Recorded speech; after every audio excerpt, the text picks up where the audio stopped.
At 9 a.m., inside a packed congressional chamber, Jasmine Crockett and Lauren Boebert took their seats on opposite sides of a fierce debate over public health policy. What began as a hearing on vaccines and government response quickly spiraled into a national flashpoint as Crockett confronted deadly misinformation head-on, while Boebert pushed back with a so-called leaked email. Then came the turning point: emotional testimony, a shattered lie, and Crockett's voice cutting through the noise with unshakable force. Over 17 million Americans watched live as truth clashed with spectacle, and one woman refused to let silence win. In a country drowning in political theater, what does it take for truth to break through, and who's willing to stand alone to defend it? Stay with us. This is a story worth every second of your time. At exactly 9:03 a.m., the Capitol's East hearing room lit up like a war zone. 17 cameras rotated slowly into place, blinking red as the airwaves opened to over 11.2 million live viewers nationwide. The walls, usually bare and bureaucratic, now trembled under the pressure of a hearing no one expected to be calm. This wasn't just about policy, it was about power, trust, and the ghosts left behind by a virus that had already claimed over 1 million American lives. The title on the central screen read, "Public Health Policy in the Age of Crisis, Transparency, Freedom, and Responsibility." Beneath that cold formality sat two women, one calm and composed, the other fire-forged and ready for chaos. Congresswoman Jasmine Crockett, flanked by binders of CDC data and photographs of victims from underfunded communities, carried the quiet weight of truth. Across from her sat Lauren Boebert, grinning slightly, armed not with facts, but with slogans, and the defiant energy of a woman who had never known the taste of consequence. The silence before the opening gavel was the kind that only comes before a storm. And in that storm, America would be forced to choose truth or theater. The silence that followed felt like a taut wire waiting to snap, and Lauren Boebert, with a gleam in her eye, was the one tightening it. She leaned toward the microphone, her voice sharp as a blade, slicing through the chamber with a chilling certainty. Let's call it what it was. COVID was never a crisis of health.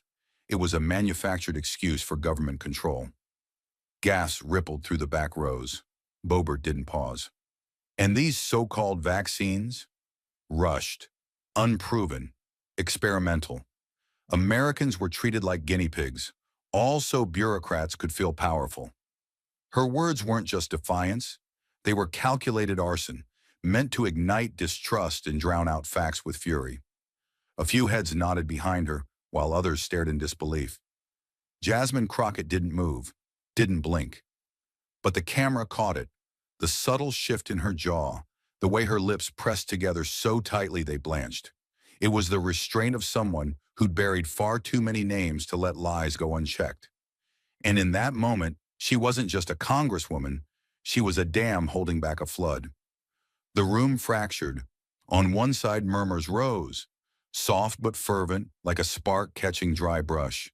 Words like truth, hero, and freedom floated from a few corners. On the other, stunned silence. Public health experts sat frozen, pens still in midair, lips slightly parted as if trying to process whether they'd really heard what they just heard. A woman in the press box slowly removed her glasses, eyes wide. Boebert smiled, satisfied, like a match proud of the fire it started. But across the table, Jasmine's stillness was volcanic, because what Boebert framed as rebellion, Jasmine knew as betrayal. Betrayal of nurses gasping behind fogged-up face shields. Betrayal of mothers who buried children they couldn't even hold. The unfairness was deafening, not just the distortion of truth, but the ease with which someone like Boebert could dismiss reality and walk away applauded. The question wasn't whether Jasmine would respond. The question was how, and how hard. The silence after Boebert's final declaration didn't dissipate. It calcified.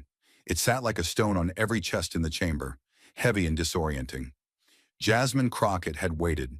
She had let the lie unravel itself in real time. And now, like a scalpel drawing its first line across infected flesh, she spoke. Low, deliberate, and devastating. "Tell me something, Congresswoman," Jasmine said, slowly leaning into her mic. Her voice was steady, but it carried an edge sharp enough to strip paint. Where did you earn your medical degree? The words weren't shouted. They didn't need to be. The impact came not from volume, but from the precision, like glass cracking under pressure. All eyes snapped to Boebert, whose smirk faltered for a breathless second. Because in this room, we're dealing with lives, not likes. And I'd like to know how a woman with no clinical training feels entitled to override the data of tens of thousands of epidemiologists, virologists, and public health scientists. There were no gasps this time, just the stillness of impact, the kind that falls when someone finally says what others were afraid to. Without breaking eye contact, Jasmine reached down and retrieved a folder with a CDC emblem stamped in black ink. She held it like evidence in a murder trial, because that's what it was. This is a compiled mortality report, data collected from every major hospital system in the country between March 2020 and September 2022. She flipped it open with slow, practiced control. According to these findings, the average COVID-19 death rate in states that rejected vaccine mandates was 7 times higher than in states that followed CDC guidelines. Her finger tapped the line graph projected on the digital screen behind her, where red spikes towered over shaded gray baselines. The numbers weren't abstract. They were portraits of disaster. They told the story Boebert had tried to erase. Jasmine's voice lowered, but the weight in it grew. That's not politics. That's not opinion. That's human loss quantified. Families decimated, wards overrun, morgues extended into parking lots. Her hands remained still, but her words pulsed with suppressed fury. These aren't statistics, ma'am. These were people with birthdays and dreams. People who couldn't zoom into safety. People who trusted their leaders and died for it. She let the silence drag for a full 3 seconds. So no, she continued, her voice sharpening like ice. This isn't a place for conspiracy theory cosplay. This is a place where truth is supposed to matter. And the truth is, your words cost lives. The injustice was no longer abstract. It was measured, documented, named. And sitting at the heart of it was a woman who had weaponized distrust, who now sat in silence as her narrative unraveled under the weight of the dead. Jasmine didn't need to raise her voice. She had facts. She had names. And most of all, she had the unbearable authority of lived reality, standing in stark contrast to the shallow confidence of someone who had never once stepped inside an overcrowded ICU at midnight and watched a nurse sob behind fog goggles. Jasmine didn't just win the moment, she buried the lie with it. The screen behind the dais was still pulsing with graphs. Lines of red bleeding into columns of black, visual proof of human loss. But Lauren Boebert wasn't looking. She reached instead for a small remote control, lips curling into that trademark grin she wore like armor. A quiet beep echoed as the screen flickered, cutting from data-backed reality to a grainy video. Let's try something real, Boebert said, pressing play. Instantly, a dimly lit YouTube clip filled the display. A man with a backwards ball cap and oversized microphone stared into the lens with wild eyes and caffeinated urgency. They want you scared, people, he shouted, his voice trembling with performative conviction. Hospitals were paid to label everything as COVID. The jab, it's poison. Big Pharma runs DC now, wake up. The logo in the corner, Unchained Patriot Vibes, spun like a punchline. No credentials, no citations, just outrage, monetized in 1080p. Jasmine Crockett stared at the screen, lips slightly parted in disbelief. Not at the content, but at the audacity. For a second, she said nothing. The committee room shifted again, this time not in fear, but in sheer disbelief. One lawmaker sighed audibly. A staffer in the second row actually rolled her eyes. But Boebert looked pleased, as though she had finally brought the truth into the room, not realizing she had only dragged in another echo chamber. Jasmine slowly leaned forward, adjusted her mic, and allowed herself a brief, clipped laugh. Not from amusement, but from the absurdity of what she was witnessing. Then with pinpoint calm, she delivered the sentence that would ricochet through social media within minutes. I asked where you got your medical degree, she said, the corner of her mouth twitching in restraint. Not which YouTube rabbit hole you tripped into before breakfast. The room cracked, one short burst of laughter from a gallery member, immediately silenced by the chairman's gavel. Boebert's smirk faltered. Jasmine didn't wait. Her tone shifted, steel replacing silk. This is what you brought to the table? A man with a ring light, a Venmo QR code, and a 12-minute rant about government lizard people? Her voice dropped, not in volume but in gravity. While black and brown families in my district were standing in line at overrun clinics, clutching folders of expired insurance, praying for test kits, this man was cashing ad revenue for calling it all a hoax. She didn't raise her voice. She didn't have to. The weight of what she said flattened every smirk in the room. This is the insult, she continued, eyes locked on Boebert now. Not just to science, not just to the dead, but to the very idea that truth still has value in this chamber. Her hands remained still on the desk, palms flat, as if holding the entire chamber in place. You can wave videos around like weapons, but they don't change the facts. They don't unbury the dead.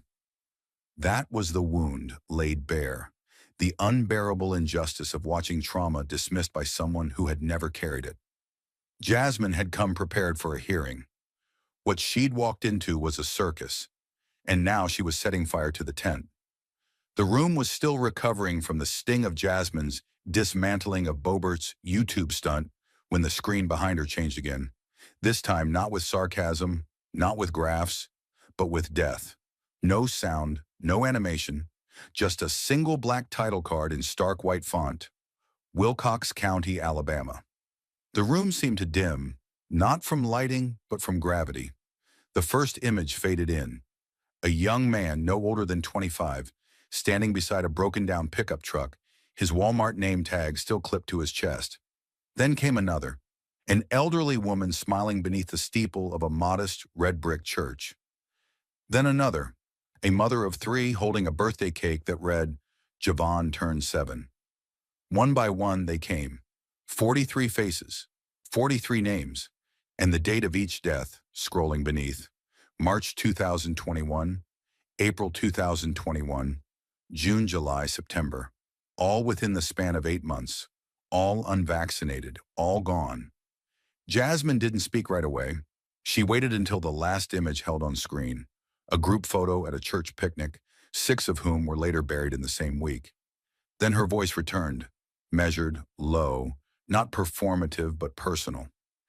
Wilcox County has just under 10,000 residents, she said. It's one of the poorest counties in Alabama. You won't find a hospital with an ICU there. You won't find mobile vaccine clinics. What you will find is graves. Her eyes moved deliberately across the committee members, landing briefly on Boebert, who now sat noticeably stiffer. These people didn't die because they were reckless.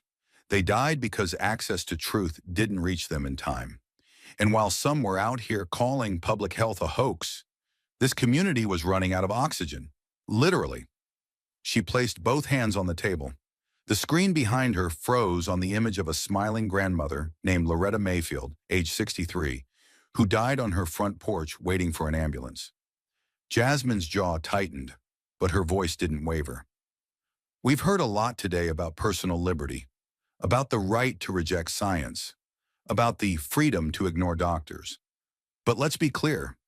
She paused not for effect, but because the next line required absolute clarity. Personal freedom does not mean the right to push someone else into a grave. The words rang out with the finality of a verdict. No one dared move. Even the usual background rustle, papers shifting, aides whispering, was gone. 2 Republicans stared down at the table. One female staffer wiped her eyes subtly. A camera zoomed in on Boebert's face, but she wasn't looking at the screen anymore. She was looking past it, jaw clenched, hands fidgeting under the table. Jasmine didn't gloat. She didn't blink. Because this wasn't about winning. It was about forcing the room to reckon with what had been so casually ignored. The injustice wasn't just in who died. It was in how easily their deaths had been erased by politics, memes, and slogans shouted into cameras. And now for one moment, those erased were seen, counted, grieved. The images of the dead were still glowing behind Jasmine. 43 lives reduced to silence, when the tension in the room snapped like a brittle wire. Lauren Boebert, eyes blazing and voice tight with fury, slammed her hand flat against the table, the sound echoing through the hearing room like a rifle crack. "You don't get to lecture me about freedom," she spat, rising slightly from her seat, her chair scraping loudly against the floor. "You don't own the Constitution. You don't get to decide whose liberty counts." Her voice wasn't just angry. It was desperate, unraveling. "I represent people too, and they don't want to be ruled by fear. They don't want to be told what to put in their bodies. That is tyranny, not policy." Every eye in the chamber locked onto her, some with disgust, some with alarm. But Jasmine didn't move. Her hands were still flat on the table, her breath steady, anchored by years of standing in rooms where truth came second to volume, where pain, especially black pain, was ignored, then politicized, then erased. She let the echo of Boebert's outburst hang there a beat longer, filling the room like smoke in a closed space. Then slowly she sat back in her chair, turned her head just slightly, and met Boebert's glare with something colder than anger. Clarity. "Your freedom," Jasmine said, her voice low but carved in stone, "ends where someone else's breath begins." The sentence didn't rise, it landed, like the quiet drop of a stone into deep water. No splash, just pressure, the kind that lingers, the kind that drowns. A gasp came from somewhere in the gallery, hushed immediately by the weight of what had just been said. Jasmine leaned in slightly, eyes never leaving Boebert's. "Because what you're calling freedom," she continued, voice tightening like a noose, "is the privilege to ignore the consequences you'll never have to face. You walk into rooms like this and preach about liberty while others bury their children. That isn't bravery. That's abandonment wrapped in slogans." The room didn't breathe. Not the aides, not the committee members, not even the journalists typing behind raised laptop screens. Because Jasmine hadn't just answered. She had reframed the battlefield. She wasn't arguing policy. She was exposing a moral rot. And Boebert, still standing, suddenly looked smaller, not silenced by force, but by the unbearable mirror held up in front of her. A mirror showing the cost of weaponizing freedom against those who could least afford to bear it. The weight of Jasmine's words still hung in the air like smoke in a sealed room. Dense, unbreathable. Boebert hadn't replied. She couldn't. But Jasmine wasn't finished. Because beneath every shouted claim of freedom, beneath every deflection and slogan, lay something uglier, something transactional, and Jasmine was about to tear the mask off. She reached down and retrieved a new folder, thicker, marked in red tabs, and stamped with the official crest of the Federal Election Commission. She didn't wave it. She didn't posture. She opened it like a prosecutor unsheathing the final piece of evidence in a trial that had already started tilting. "Madam Chair," Jasmine said, her tone shifting into something colder, calmer, and lethal. "I am submitting into the record FEC filing number 2022-30871-B, dated October 7th of last year." She held the document up, page angled slightly so that the C-SPAN camera could catch the bolded line. "Liberty Shield PAC, $48,000 donation to Boebert for Congress." Her eyes didn't leave Boebert's face. "This PAC is widely known for promoting vaccine disinformation under the guise of medical freedom. But what's worse," she paused, flipping to the next page, now yellow highlighted, "is that Liberty Shield's primary donor is a pharmaceutical shell corporation currently under federal investigation for producing unregulated, counterfeit therapeutic supplements, marketed as COVID cures." A shift rippled through the room. Chairs creaked, aides whispered. Someone in the press row dropped a pen. It wasn't outrage yet. It was recognition. The scent of scandal had just hit the bloodstream of the chamber. Jasmine stood firm. While communities like Wilcox County were begging for access to real medicine, she continued, her voice sharpening, this operation was pushing lies wrapped in capsules. And according to these filings, your campaign took their money. Her final word landed with such force that even the chair visibly stiffened. Suddenly, the speaker system shrieked, a jarring burst of feedback as one of Boebert's staffers fumbled beneath the desk, yanking at the mic cable. The static tore through the air like a scream no one wanted to hear. The chair tapped the gavel, but the moment had already ruptured. This wasn't a technical glitch. It was a visual metaphor, raw and transparent, a system breaking down under the pressure of exposure. Boebert stared straight ahead, her knuckles clenched on the edge of the table, face unreadable but pale. Jasmine didn't raise her voice. She didn't need to. Her next words were delivered with the unblinking certainty of someone who had prepared for this moment, down to the breath. "So I ask you now, Congresswoman," she said, eyes narrowing, voice barely above a whisper, but broadcast live to millions. "Have you been using fear, not to protect the public, but to profit from it?" Her question fell like a blade. No sound followed, because what had just been asked wasn't a political jab. It was an accusation, documented, named, and now public. The room had already shifted. Boebert's silence under Jasmine's accusation had left a hollow tension behind, like the air had been sucked out of the chamber, but no one dared to breathe it back in. Jasmine didn't raise her voice. She didn't deliver a speech. Instead, she turned slightly to the side and gave a quiet signal. The doors at the rear of the hearing room creaked open, and a woman stepped forward. No entourage, no theatrics, just the steady steps of someone who'd spent more nights in trauma wards than on camera. Her nameplate simply read, Amelia Ramirez, R.N., Pediatric ICU. She was still in her scrubs. The blue fabric had faded at the collar. Her eyes carried something deeper than exhaustion, something that had been broken and never quite put back together. She took her seat beside Jasmine with the grace of someone used to moving quietly so as not to wake the dying. No opening statement, no rehearsed soundbite, just a trembling breath, and then, her name was Layla. Her voice barely lifted above a whisper, but the room leaned in as one. She was 8, perfect attendance, loved math. She was funny. Her favorite color was green. A pause, then the descent began. She came in with shortness of breath. No one thought it was COVID at first. Her family had been told kids don't get that sick, that vaccines weren't needed, that the media had exaggerated everything. Amelia's voice cracked slightly, but she kept going. By the time she got to us, her lungs were failing. We tried. God, we tried. BiPAP, 4 steroids, proning. At one point, 5 of us were in the room, pushing everything we had into that little girl's chest. She looked up at me during a moment of lucidity. Her lips were cracked. Her oxygen mask fogged every few seconds. And she said, the nurse paused, squeezing her hands together until her knuckles went white.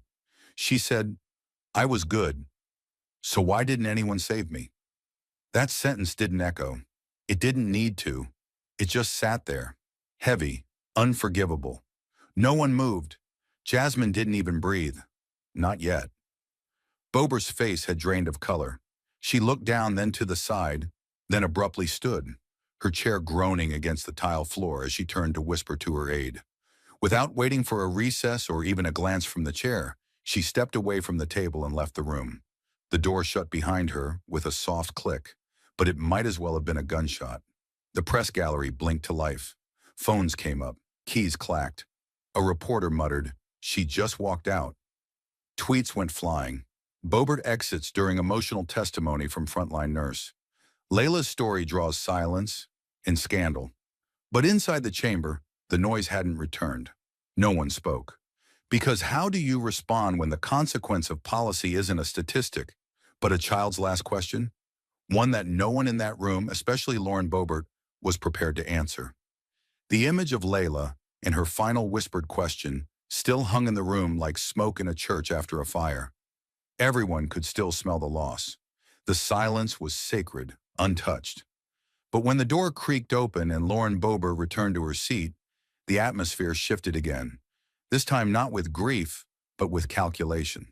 Her jaw was set tighter than before, her steps rehearsed as if she'd convinced herself during those few minutes outside that emotion could be countered with conspiracy. Without waiting for recognition, Boebert slid a single printed sheet onto the table in front of her, the crisp paper slicing against the polished wood like a provocation. She leaned into her mic, her tone now colder, less frantic, measured, as if she'd practiced every word. What the Congresswoman won't mention, she began, holding the paper aloft, is this. She gave it a dramatic shake. A leaked email from inside the CDC, sent by a senior data officer, confirming what many of us already suspected, that data was selectively revised to, quote, maintain public trust. In other words, manipulated, hidden. Her voice hardened with each syllable. If our citizens were forced to change their lives based on altered numbers, then the entire narrative we were fed needs to be re-examined. How many decisions were made on fear, not fact? How much truth was buried under expert guidance? Gasps rippled faintly through the gallery, not because of the document itself, but because of the brazenness with which it was presented. As if one page pulled from the internet could erase science, testimony, and human cost in a single motion. Jasmine didn't move. She didn't glance at the paper. She simply sat, her eyes locked on Boebert with an expression that was neither surprised nor amused. Just done. And when she finally spoke, it was with such terrifying stillness that the room had to lean forward to hear. If that email is real, she said slowly, then let's put this show to the test. A pause, then the dagger. Let's subpoena the person who signed it. Right here, right now, under oath. The words didn't just strike, they detonated. For a second there was no air. Then came the sound. Applause, loud and unrestrained, broke like a thunderstorm across the chamber. Cameras swiveled, phones were raised. Even a few aides on the Republican bench turned their heads, some stunned, some stricken. Boebert blinked but said nothing. Because Jasmine hadn't argued. She hadn't deflected. She'd done something far more dangerous. She'd said, prove it. And in that moment, the momentum didn't just shift. It shattered. The room had seen the line between theater and truth, and Jasmine Crockett had drawn it in permanent ink. The roar of applause from Jasmine's daring challenge had only just begun to fade when a quieter, sharper force cut through the air like a razor. Confirmation. From the rear of the press gallery, a hand rose, measured, confident. It belonged to Thomas Ellery, a Pulitzer-nominated investigative journalist with The Guardian. He didn't shout, he didn't wave. He simply held up a single-page printout and handed it to a congressional staffer, who immediately moved with urgency, weaving through rows of chairs like a courier in a war zone. Jasmine clocked the gesture without blinking. She recognized the name on the byline. If Ellery had it in writing, it was already fact. The paper landed on her desk without ceremony. Jasmine scanned it in silence. Across the top margin, independent verification report, origin of alleged CDC email. She flipped to the second paragraph, and there it was, clear, damning, undeniable. The leaked email Boebert had held like a torch of truth was traced back to a known disinformation cell operating through a proxy domain registered in Moldova, linked to a far-right digital network flagged by both the FBI and the EU Cybersecurity Commission. The email had never originated from the CDC. It had never even touched American soil. It was forged, spread, and absorbed by those desperate for ammunition, regardless of the cost. Jasmine didn't hesitate. Her face remained unreadable, but her movements grew deliberate, precise, like a soldier assembling her weapon for the final strike. She stood slowly, the document in hand, and walked across the room with a calm that screamed louder than any outburst ever could. Every step was watched. The entire chamber shifted into slow motion as she reached Boebert's table. No security stopped her, no voice intervened, because everyone, even those who had once doubted her, understood they were witnessing something elemental. Jasmine placed the paper down gently, deliberately, right in front of Boebert. She didn't throw it. She presented it as one might place a mirror before someone refusing to see their reflection. Then in a voice so quiet it forced the room to lean in, she spoke. "You said you were fighting for truth," she began, each word polished with restraint and venom. "So here it is, verified, sourced, and exposed." She tapped once, lightly, but the sound echoed like a gavel. "This document confirms your evidence is a forgery, created by a foreign propaganda network known for targeting American voters during crises." Her eyes didn't waver. "So if truth really matters to you, Congresswoman, sign your name. Right here. Acknowledge this document is false. Own what you introduced into this chamber." The silence was no longer fragile. It was weaponized. Boebert's fingers twitched near the edge of the paper, but never touched it. Her lips parted slightly, then closed again. Her eyes didn't meet Jasmine's, because this wasn't a political checkmate. It was something far more intimate. Jasmine had dragged the lie out into daylight, placed it between them, and demanded accountability with no place left to run. The injustice wasn't only in the forged email, it was in how casually it had been used to deflect from the dead. And now, with the truth staring her in the face, Lauren Boebert's refusal to sign said more than any speech ever could. The moment hung in the air like the final note of a symphony. Jasmine Crockett's call for Boebert to sign the verification report had been met with silence. The kind that said everything without saying a word. No signature, no denial, no defense. Just trembling fingers, pressed lips, and cameras zoomed in close enough to capture the absence of courage. And then the flood began. As Jasmine stepped back to her seat, laying the document flat on her table like a final card in a brutal game, the media engines roared to life. Phones vibrated. Press badges flashed. Journalists who had spent weeks covering talking points were now scrambling to rewrite their headlines in real time. The chamber, once a war zone of words, now became a broadcast studio for something much bigger, a reckoning. Within minutes, every major outlet broke in with the same urgent phrasing, as if synchronized by an invisible thread of truth snapping across the political landscape. CNN interrupted their programming with a red banner. Capitol hearing ignites firestorm. False evidence linked to foreign disinformation cell. Fox News, usually slow to pivot, cut to commercial mid-interview and returned with an anchor's stunned face and the words, "Congressional clash turns critical. Boebert's source exposed as forgery." MSNBC's Chiron went further. Hearing on COVID policy becomes defining moment in America's war on misinformation.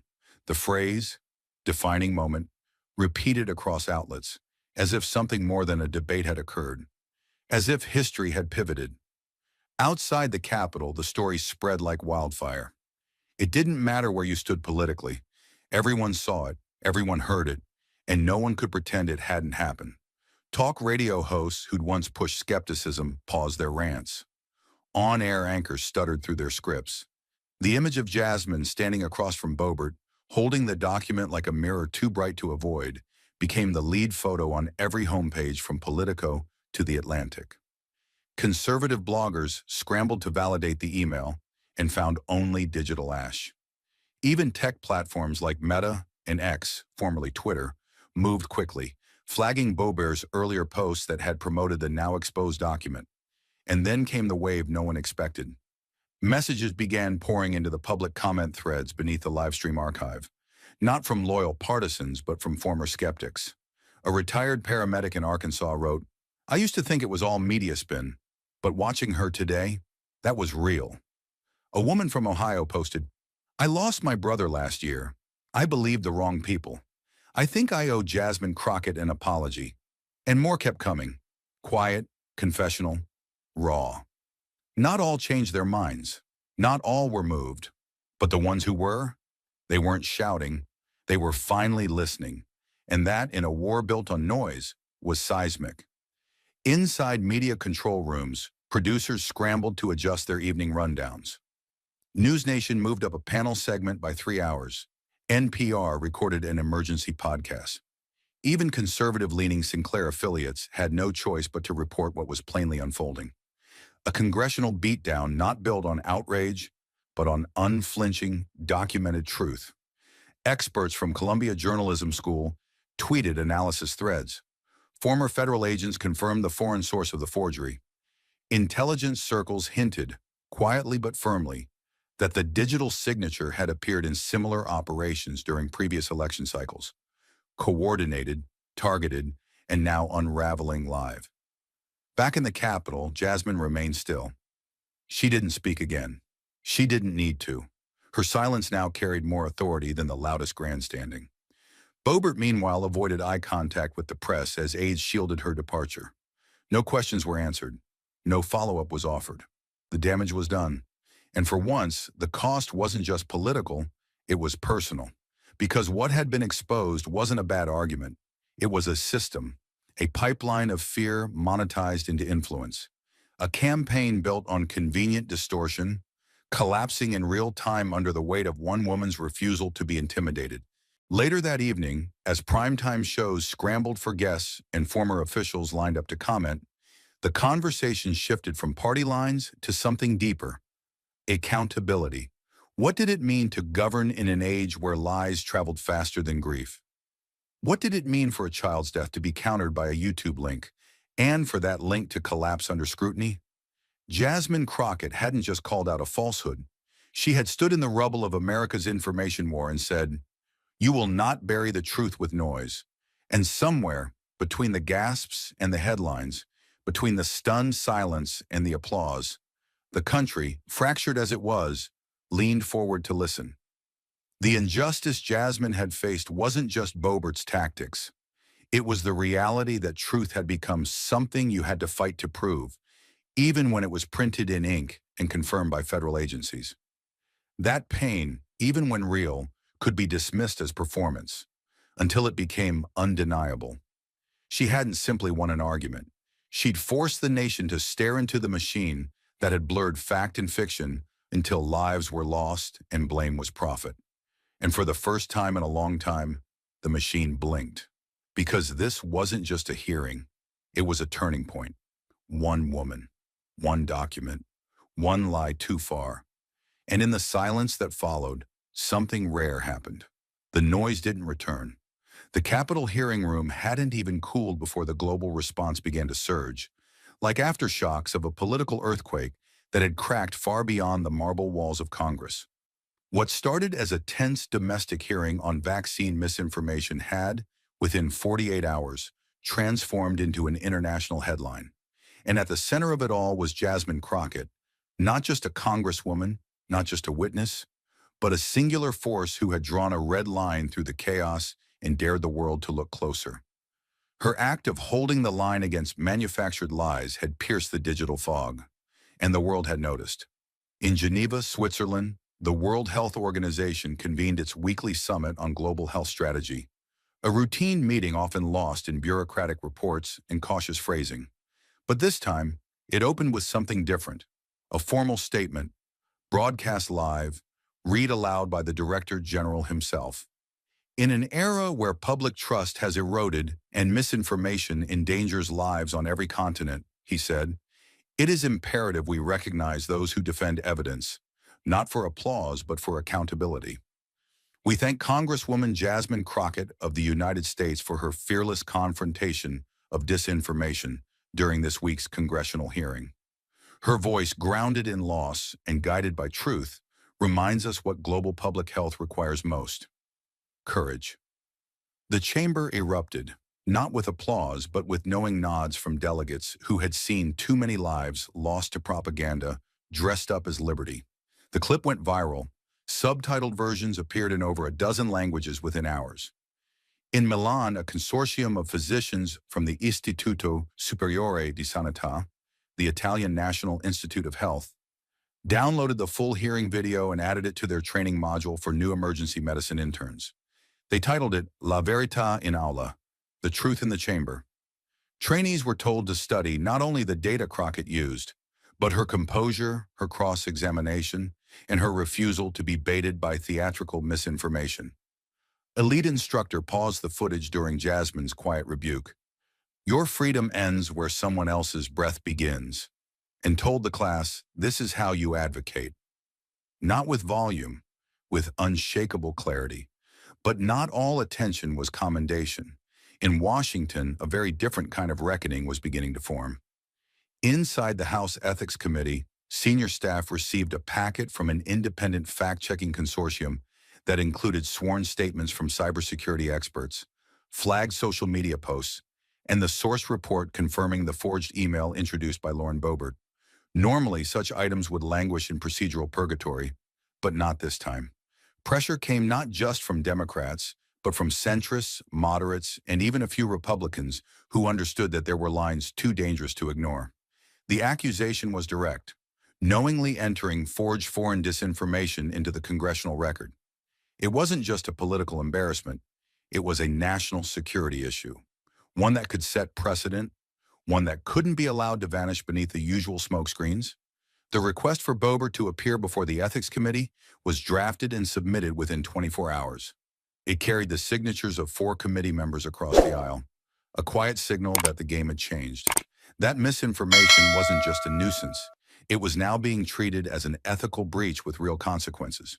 For Jasmine, none of this came with triumph. She didn't tour morning shows. She didn't post celebratory selfies. She returned to her office, sifted through the voicemails from grieving parents, and silently reviewed the letters she'd received from hospitals in Georgia, Tennessee, and Arizona, each recounting families who had replayed her hearing for their children as a teaching moment.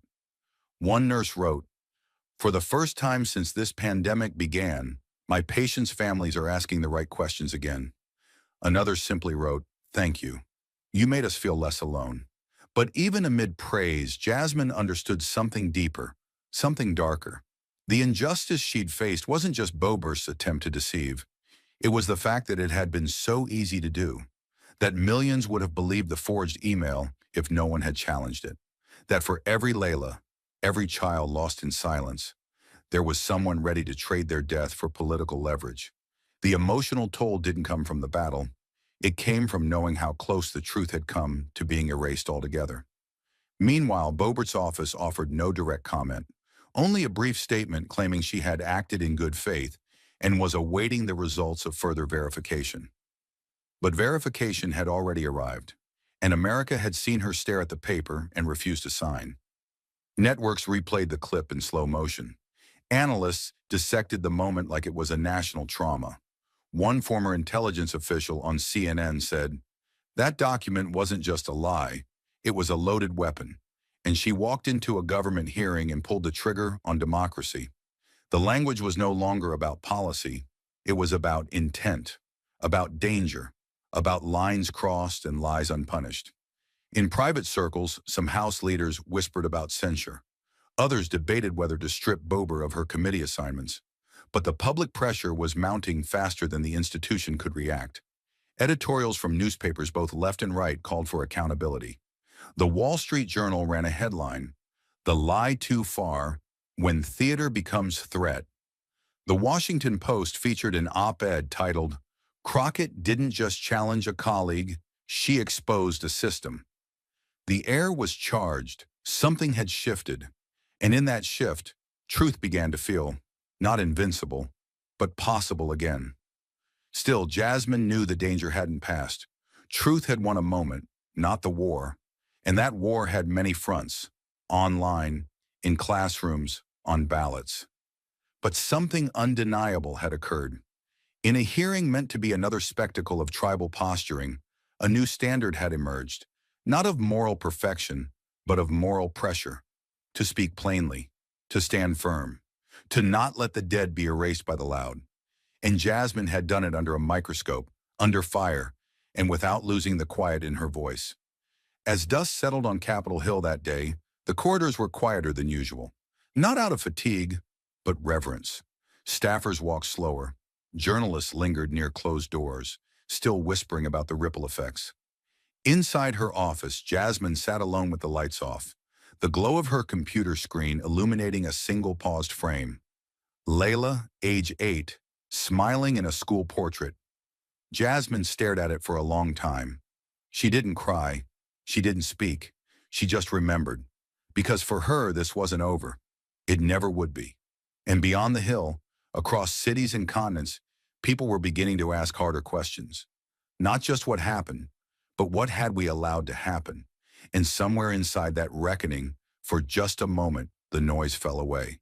And the truth stood alone, unwavering.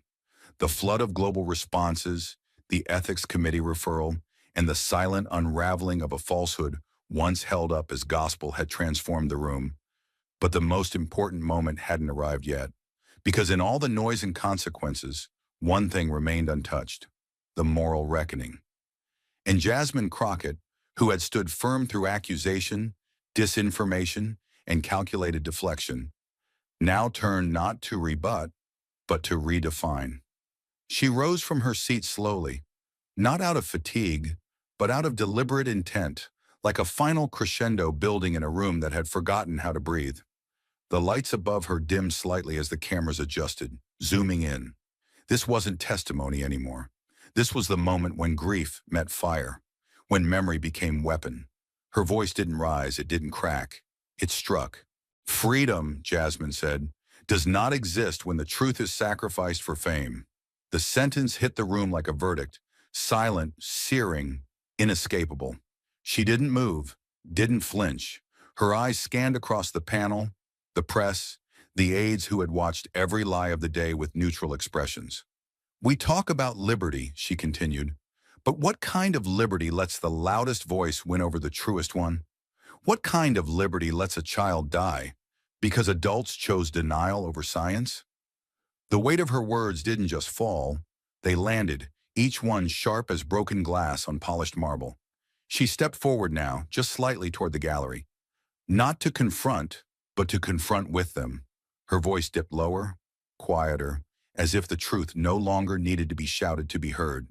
I buried my cousin last year, she said, 32 years old, a mother of two.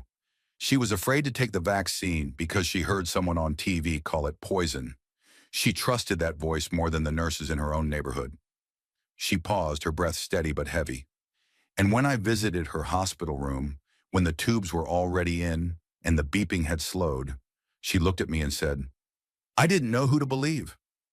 The silence in the hearing room was unbearable. Chairs didn't creak. Phones didn't buzz. The cameras barely moved, as if the operators themselves were frozen in their viewfinders. Jasmine stood in that stillness, in that ache, and let the pain speak through her posture. So I ask you, she said, turning now toward the seated spectators behind the cameras, if a child dies because an adult rejected science, whose fault is that? Her voice wasn't sharp now. It was hollow, echoing, not theatrical but prophetic, as if calling something forward no one wanted to face. A beat passed, and another. Then, without a word, a Republican lawmaker sitting 2 seats down from Boebert lifted a trembling hand to his face and wiped a tear away. The camera operator, sensing history, zoomed in, but respectfully, slowly, like approaching a battlefield still smoldering. The man didn't speak. He didn't excuse himself, but his shoulders sank, his eyes lowered, and in that motion, there was more admission than any headline could capture. Jasmine noticed. She didn't acknowledge it with words. She didn't break her flow. But the smallest flicker of recognition passed behind her eyes. Pain, yes, but also connection. The cost had been seen. Finally, she returned to her desk without another word. Not out of retreat, but out of conclusion. There was nothing left to say. The truth had already been spoken, and now it lived on in silence. In the spaces between headlines, in the hesitation behind the next lie, in the hearts of every viewer who had seen the look on a man's face as he realized that the thing they'd all called politics had a body count. And Jasmine Crockett, standing alone but unwavering, had made sure the world could no longer look away. The image of Jasmine Crockett standing in silence after her final question had become the symbol of something larger than a hearing. It had become the still point around which the nation turned. The moment didn't end when she sat down. It echoed. It carved itself into headlines, into newsrooms, into the uneasy hearts of lawmakers who now had to face what they had allowed to fester for far too long. And from that pressure, raw, public, and undeniable, came something rare in modern politics: movement. Within 72 hours, language was drafted for a bill that would have been considered impossible just 1 week prior. The initial title was dry, Health Integrity Safeguard Act, but inside the halls of the House it earned a new name, whispered first in committee chambers, then echoed across networks, the Truth in Public Health Act. But it didn't stop there. The final title that reached the floor for debate was bolder, unapologetic, and as direct as the woman who had inspired it, the Public Health Truth Protection Act. Its purpose was simple, and its fire unmistakable. The bill sought to establish clear, enforceable consequences for public officials who knowingly disseminated false scientific information while holding elected office or testifying before government bodies. Not opinions, not disagreements, but deliberate, provable lies with real public health consequences. For Jasmine, the bill was not a victory lap. It was war continued by other means. She stood behind it not for political gain, but because she had seen firsthand how easily the truth could be drowned in manufactured doubt. During the closed-door drafting sessions, she brought case files, photos of ventilator shortages, testimonials from overwhelmed nurses, signed affidavits from families who had lost loved ones after misinformation, delayed treatment, or trust. At one point, a staffer offered to redact some of the more graphic details for decorum. Jasmine refused. Decorum didn't bury these people, she said coldly. Cowardice did. The day of the vote arrived under an overcast sky. Outside the Capitol, hundreds gathered in quiet demonstration, not protesting, but demanding. Nurses in scrubs, doctors in white coats, parents holding laminated photos of their children. There were no chants, no signs dripping in ideology, just faces, just presence. They weren't asking for ideology. They were asking for accountability, for science to mean something again, for truth to be more than a segment on TV. Inside the chamber, the debate was tense. Some lawmakers still clung to the thin veil of freedom of speech, twisting it to defend even the deliberate distortion of scientific consensus. But others, moved by the sheer volume of evidence, the pressure from their districts, and yes, the unignorable poise of Jasmine Crockett, stood up one by one to declare that the manipulation of science for power had to end. Jasmine herself gave no lengthy speech before the vote. She simply rose, looked out over the rows of seats, and said, "If we do not protect truth in health, then we are not protecting life. And if we do not protect life, then none of us deserves this seat." Then she sat down. Nothing else needed to be said. When the vote was called, the tension was unbearable. The gallery leaned in. Reporters stopped writing. The first numbers came quickly. AES from the expected corners. Then a few surprising ones. Then another and another. When the final tally was read, 258 in favor, 177 opposed, the room didn't erupt. It exhaled. A low murmur of disbelief swept across the gallery. Staffers looked at each other in stunned silence. The bill had passed. Not narrowly, not symbolically, decisively. For Jasmine, it was a strange kind of justice, quiet and heavy. She walked out of the chamber alone, without cameras or speeches. The only thing in her hand was a folded piece of paper, a printed email from the CDC's data division, thanking her for restoring the credibility we feared we had lost forever. Outside, she didn't speak to the press. She stopped only to hug a woman in scrubs holding a candle with a photo of her brother taped to the base. They didn't exchange names. They didn't need to. In that embrace was everything the hearing had meant. The passage of the Public Health Truth Protection Act sent ripples across the world. International health organizations released statements of support. Law schools updated their ethics syllabi. Late-night hosts stopped joking and started quoting. For the first time in years, disinformation was no longer just a digital threat. It was a legislative liability. It had a name, and it had consequences.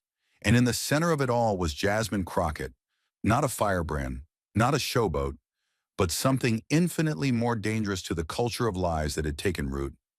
A woman who had looked directly at the machinery of distortion and refused to blink. She hadn't just confronted it. She'd outlasted it. She'd put it in writing, and now for the first time in a long time, the truth had legal teeth. The vote had passed, the chamber had emptied, and legislation now bore her fingerprint. But even as policy shifted and headlines reoriented themselves around what she had done, Jasmine Crockett carried the moment with the same solemn weight she had walked in with. The war wasn't over. The dead weren't coming back. And while Congress moved on to the next battle, the people who mattered most, those who had lived in the shadows of misinformation and paid the price, had not forgotten. Neither had those who had fought beside them, who had worked night after night behind plastic shields, who had been called heroes by the very voices that later dismissed their warnings. And it was from that world, the one that lived not on C-SPAN, but in hospital wards at 3 a.m., that a different kind of recognition arrived. It was a quiet Tuesday morning when the envelope came. No cameras, no press release, just a heavy cream-colored cardstock with the seal of the American Medical Association embossed at the top in gold. Inside was a single line: "You have been selected to receive the AMA Presidential Citation for exceptional advocacy in public health ethics." At first, Jasmine thought it was a mistake. She had never sought praise from the medical establishment. She had simply told the truth. But the letter was real, and so was the invite, to a closed-door, high-security ceremony during the AMA's annual National Symposium in Chicago. Attendance was limited to 100: doctors, scientists, policy architects, and this year one congresswoman. When Jasmine stepped onto the stage that night, the ballroom held its breath, not because of her name, but because of what it now represented. She wore a simple black suit, no entourage, no makeup team. Her only accessory was a small pin shaped like a stethoscope, given to her by a nurse in St. Louis after the hearing went viral. The podium lights caught the edge of her face as she looked out over the room, not of politicians, but of people who had written protocols, comforted the dying, fought hospital administrators for more gloves, more beds, more time, people who knew what it meant to lose while being told to calm the public. The AMA president took the stage first, clearing his throat before delivering words that would soon circle the globe. "We live in a time," he said, "where being loud is mistaken for being brave, where platforms matter more than principles. But what Congresswoman Crockett did was neither loud nor showy. It was correct, it was precise, and it was necessary." The audience remained still, not from indifference, but reverence. She defended the truth at a time when truth was a liability. She protected our work, our patients, and our purpose, without a medical license, but with more moral clarity than many who carry one. Then he stepped aside. Jasmine approached the microphone, pausing before she spoke, her fingers lightly grazing the edge of the podium. "I don't have a white coat," she said, her voice quiet, unwavering. "I don't know how to intubate a child. I can't read a lab panel or diagnose an arrhythmia. But I know how to listen to the people who can, and I know what happens when power silences them." She scanned the room, faces weathered by years of unrelenting trauma. "You weren't just fighting a virus, you were fighting a narrative, a system that treated your expertise as optional. And I wasn't brave, I was angry." She took a breath.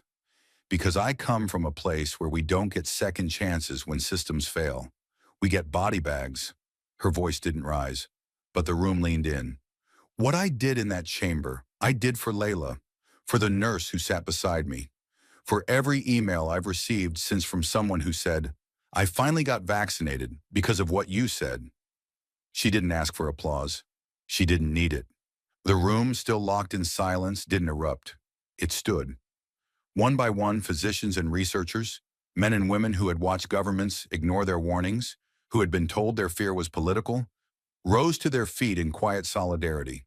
No fanfare, no music, just the sound of recognition from those who understood the cost of holding the line. Some wiped tears, others simply nodded. As the ceremony ended, a group of emergency room doctors approached her with something unexpected. It was a framed photo, not of Jasmine, but of a handwritten sign taped to a break room wall in a Brooklyn hospital. The sign read, "Truth saves lives. So does listening." Beneath it, someone had scrawled in red ink, "Crockett, H.R. hearing, March 4th. They didn't ask for autographs. They just wanted her to see that what she said in a chamber 700 miles away had reached them through the noise, had mattered. Jasmine left the stage alone, just as she had entered it, but now the silence followed her like an honor guard, not empty, not forgotten, but full of meaning, full of earned stillness. Because for once, the person who stood for the truth hadn't been drowned out. She'd been heard, and not just by politicians, but by those who'd been forced to scream into the void for years, hoping someone with power would listen. Jasmine had.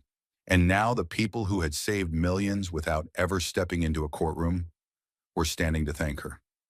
The standing ovation at the AMA ceremony still lingered in the atmosphere long after Jasmine Crockett stepped off that stage. Not in noise, but in the way people paused before speaking her name now, with a reverence that hadn't existed weeks earlier. Her words, her stillness, her refusal to weaponize truth for clout had rippled beyond headlines and hearings. They had settled into the bloodstream of a country long sick with disinformation. But before the momentum could be co-opted or diluted by political machines, Jasmine agreed to one final interview. Just one. Not for legacy, not for spin, but because she knew that in moments of clarity, silence isn't enough. You have to write something down before history forgets. The interview took place in a small PBS studio in Washington, D.C. No live audience, no stage, no multi-camera drama. Just a quiet room, a wood-paneled backdrop, and one journalist with a legal pad full of notes and eyes that had seen too much to chase sensationalism. Jasmine arrived alone, carrying no script. Her only request: no pre-interview, no cuts, no softballs. "Ask me what needs to be asked," she said, adjusting her mic with practiced ease. The producer gave the countdown. 3, 2, 1. And then she began. "I never set out to be the face of anything," she said softly. "I didn't want to go viral. I didn't want hashtags. What I wanted was oxygen tanks where they were needed, truth where it had been stolen, and for once, for just once, I wanted a child's death to be more than a footnote in a war of talking points." Her voice was even, but her hands, clasped gently on the table, tightened with every sentence. The interviewer didn't interrupt. He knew better. Then came the moment that would echo far beyond public television. Jasmine leaned forward, locking eyes with the camera, not the journalist, and said it. "I wasn't fighting a person," she said. "I was fighting an idea. That lies could win if they shouted louder than truth. That volume was enough to bury fact. That if you say something with enough certainty, people will stop asking for proof." She paused, letting the silence thicken. "And I knew if I didn't stop that idea where it stood, it would walk into every hospital, every school board meeting, every congressional hearing, and kill more than people. It would kill trust." The studio held its breath.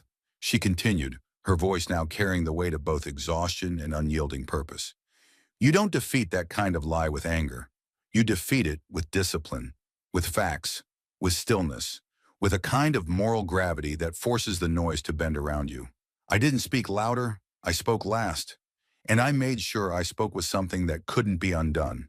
She let the words sit, then looked away briefly, almost as if bracing for what came next. "What people don't understand," she said, "is that injustice doesn't always arrive in boots. Sometimes it comes in pixels, in emails, in memes. It's not always loud. Sometimes it smiles while it erases the truth." Her tone darkened slightly. "And when that kind of lie walks into a room wearing a suit and hiding behind freedom, it doesn't care who dies. It just wants to be heard." She blinked once. "I wasn't willing to let it speak unchallenged."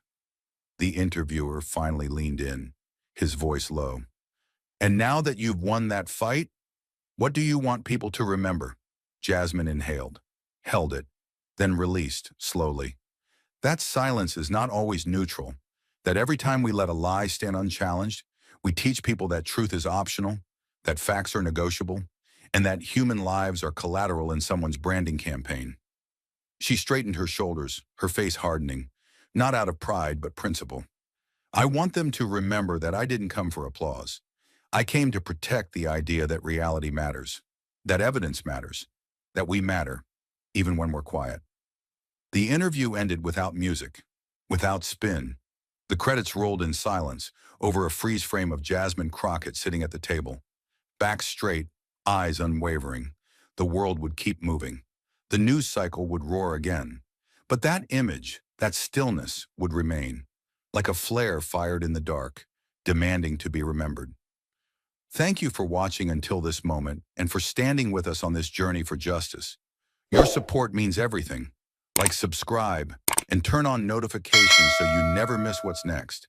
And we'd love to hear your thoughts. Leave a comment below and let us know what moved you most in this story. Together, our voices make a difference.